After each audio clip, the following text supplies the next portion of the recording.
2019 and we're back in the CEC office in Warsaw. For a good beginning of the year, we're here with CEC's chairman, Marek Matraszek. Happy New Year. Happy New Year to you too. So in this first video from our series about business and politics in Poland, I want to look back at the most important political events of 2018 and perhaps see what's to come in 2019. So in 2018, of course, the two biggest events that mark this beginning of the year is the year in power of Prime Minister Mateusz Morawiecki, and the biggest political, or singular political event, the local elections. So after the dust has settled, what lessons can we draw from 2018?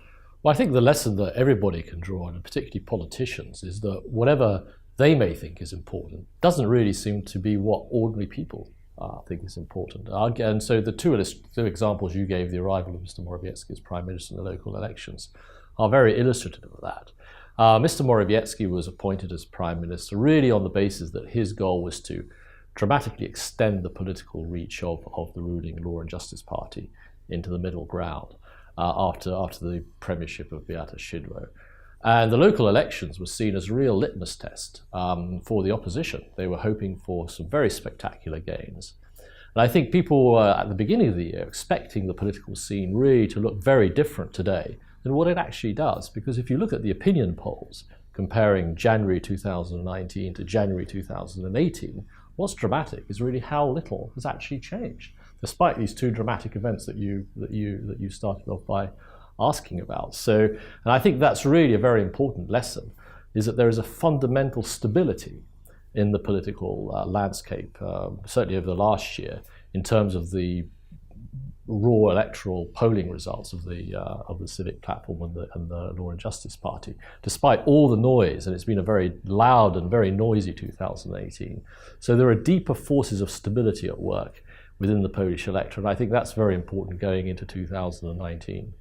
Still, the main job of the opposition parties in 2019 is to shake up that stability, because we will have a double election year with the EU elections in the spring and then with parliamentary elections in the autumn. So will there be a chance for a shake-up of the political scene? Well, I think there's a bit more of a chance than there was last year, and for two basic reasons. First of all, as you say, we're in an electoral season, and certainly the degree of mobilization of the opposition as they move into the European elections, where they're trying to form a joint list, and then using the results of those elections, where they may do rather well, as almost a domino that will fall and force a good result for them in the local elections. That's one factor. And the other factor, which is going on in the background, is that for the first time since over the last few years, there are signs of an economic downturn. Certainly growth is slowing down. That's being driven by things which are outside of Poland, obviously the German economy in particular. And there is also the potential for energy. There's the whole controversy of energy prices, and we'll see how far the European Commission allows the government's decision to block or cap energy price increases is upheld or not. And there are all sorts of other controversies, such as over school reform.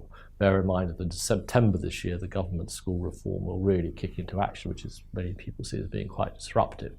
So the potential for change is certainly there. But I think what's making change a little bit more difficult is that the opposition is actually making the things rather confused for the Polish voter, because there are all sorts of coalitions being formed, there are new political initiatives being made. So it's not, and what is the one stable factor in the political scene is Law and Justice itself. It remains the only party which is coherent, which has a very clear ideology, very clear message, very controversial to many people. It does have that attractiveness. It's the one stable thing in Polish politics, despite everything else that's changing around it. I think that's its greatest strength. And in terms of the narrative of the ruling Law and Justice Party, in previous elections they have always shifted their tone somewhat in the electoral year. Are they still going to make a big change? As you said, there is this core stability. So are they going to change the tactics? Well, I think there are signs that the government is going to be doing that. Certainly Mr. Morawiecki over the last few weeks has been trying to present a more moderate, more Euro, I wouldn't say Euro-friendly, but certainly a Euro-pragmatic face to the government.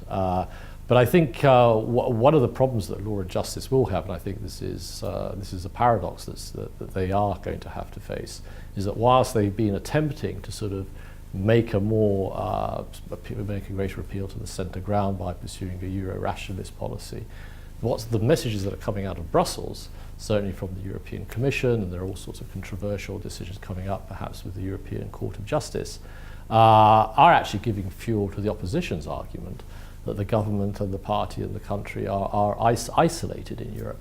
And I think this is really one of the big dilemmas of Law and Justice, is how they will be able to repeat what they've done in previous elections, try to appeal to the centre ground, where actually the reality of what is coming out of Europe is saying that centre ground is not really a credible message.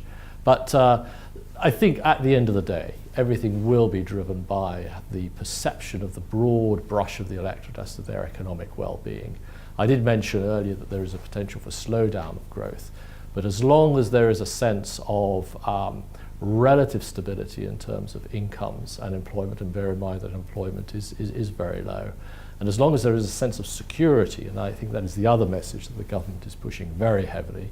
They're very heavily focused on promoting their successes in defence policy, the whole issue of migration, and so on. So I think security and stability are going to be their two strong points. And as long as that is felt by a substantial portion of the electorate, I think their vote is relatively secure, despite all the noise that will be coming out of Brussels and from the domestic opposition.